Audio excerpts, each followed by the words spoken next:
Hello mga friends, good evening. At ito, napakahaba ng aking pang-spray, purposely para maabot ko yung tuktok ng mga kalamansi. Yan, nalubat na ako, hindi ko na matapos nung dalawa pang hilera ng kalamansi. Pero tingnan nyo mga kaibigan, in-adjust ko na yung brightness. Yan, naka-headlamp pa ako. At yan, nakikita nyo kung gaano katindi yung bugo ng ating kalamansi. Hitik na hitik, hitik na hitik. Yan, yan, napakaraming bunga, napakaraming blessings, tingnan nyo. Yan, ang dami, yan, hindi pa siya pwedeng pitasin, mga sambuan pa to. Pero ayan yan ang ebidensya.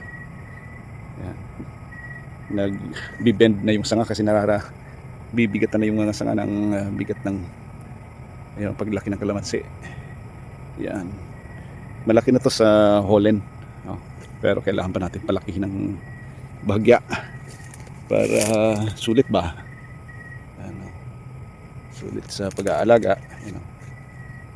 Yan, dati madaanan ko pa dito sa ilalim, ngayon hindi na. Nababangga ako na yung kumpol ng mga bunga. Hindi na to. Ayos yung ating pagpapabunga, ayos yung ating pag-aalaga. Yan, so dahil hindi ko na matapos at lobat na yung aking sprayer, pahinga na muna. Nasa ilalim tayo ng kalamansian. Anong oras na ba? Time check, 8 o'clock. Medyo makita, yun, 8:18, medyo advanced to, 8:15, ganoon. Okay, so stop muna tayo. Pero yan ang bunga, mga kaibigan, tingnan nyo. Ayos, di ba? Sulit, sulit sa ilalim yan, yan. Okay, so yan ang ating pag-aalaga, mga kaibigan. Ini-spray natin ng late afternoon at inaabot tayo ng gabi sa pag-maintenance ng kalamansi. So pag-pray natin na sana huwag masyadong sumadsad yung presyo kapag mamimitas na tayo para kumita naman. Kasi kumpleto naman tayo sa ating ina-apply dito mga chemicals. Tingnan nyo.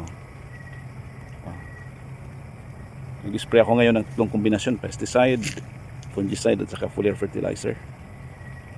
Para maalagaan itong mga bunga na to. Yun, ayos ba? Comment kayo ng God bless, para yung mga magsasaka ay talagang mabless. Yan,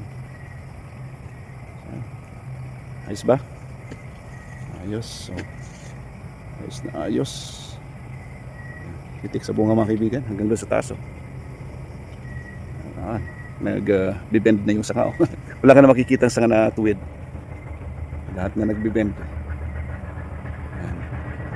At yung sound na naririnig ninyo ay yung nagbabaon ng pilote sa ginagawang tulay. Ayan. At nag-spray pala ako ng pampabulaklak, purposely para masuportahan yung pag-develop ng mga bunga. Pero sa halip na doon lang sa pag-sustain itong mga bunga na to, ay nabuo pa rin yung mga bulaklak. May mga sanga kasi na napansin ko na walang bunga, tulad yan, walang bunga. Yan, kaya nag-spray ako ng pampabulaklak at effective nga yan, namulaklak. So kapag napitas natin itong mga bunga na to, ay meron pa rin tayong segunda. Yan. May follower pa rin na bunga, dahil pag na-develop itong bulaklak na to, yan, after harvest nito, ito naman yung hihintayin natin. Pero dahil sa karamihan ng mga sanga ay namunga, so hindi gaanong marami itong pasunod. Yan. Okay lah. Ito na, mga kaibigan, ang resulta ng ating pagpapagod at saka maayos na pamamaraan ng pagpapabunga at pag-aalaga ng kalamansi. Lahat po yan bunga, yan, diba? Lahat bunga.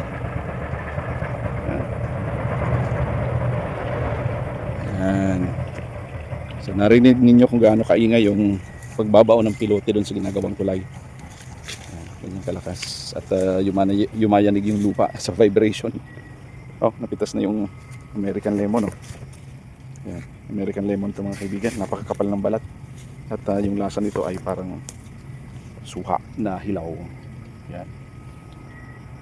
Okay, so yan muna ang vlog natin ngayong gabi bago tayo umuwi. Ayan, may white fly pa oh. Itong bagong sanga na to. Ayan oh. Hindi, tinamaan na siguro to. Tinamaan na ng pesticide mga kaibigan. Kaya hindi na makagalaw yung mga white fly oh. Patay na yan. Yan, yan ang dahilan, yan ang isa sa mga dahilan kung bakit kinakailangan nating mag-spray ng pesticide. Dahil kailangan natin makontrol yung pagdami ng mga mapaminsanang insekto tulad ng white fly. Tulad dito, malinis, di ba? Yan, may ilang bulaklak. Yan. Pero karamihan ay bunga. Oh. Yan, kumpol pa yung bunga. Oh. Yan, oh. Apat sa isang maliit na sanga. Yan, oh. Yan. Pero hindi pa ito pwedeng pitasin. Undersize pa. Okay. Let's go home. God bless everyone. Bye-bye.